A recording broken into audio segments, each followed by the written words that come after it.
નમસ્કાર, આપ જોઈ રહ્યા છો સ્પાર્ક ટુડે ન્યૂઝ। બાયડ ખાતે ગાબટ ચોકડી પર આવેલ હનુમાનજી મંદિર પાસે વિશ્વ હિન્દુ પરિષદ બજરંગ દળના સૌજન્યથી 40 ફૂટ ઊંચો ભગવો ધ્વજ ફરકાવવામાં આવ્યો।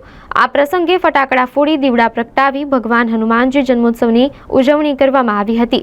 ત્યારબાદ સ્થાનિક ભક્તો દ્વારા હનુમાન ચાલીસા તથા હનુમાનજીની આરતી કરવામાં આવી હતી। આ પ્રસંગે આરએસએસ સ્વયંસેવક રસિકભાઈ શાહ દ્વારા વક્તવ્ય આપવામાં આવ્યું।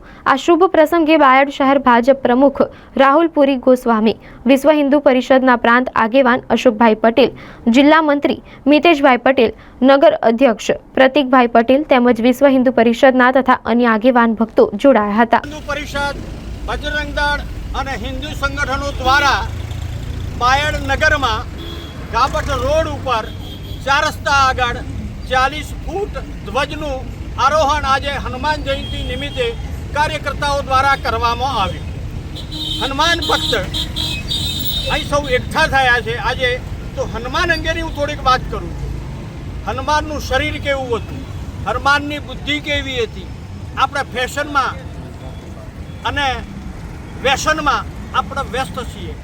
આપણે હનુમાનની સેવા કરીએ છીએ, દર શનિવારે સિંદૂર ચડાવીએ છીએ।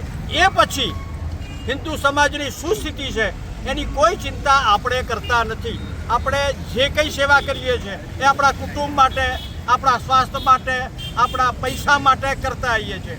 પણ રાષ્ટ્રની ચિંતા એ જ રામની સેવા, એ જ હનુમાનની સેવા અને એ જ સાચી રાષ્ટ્રભક્તિ છે।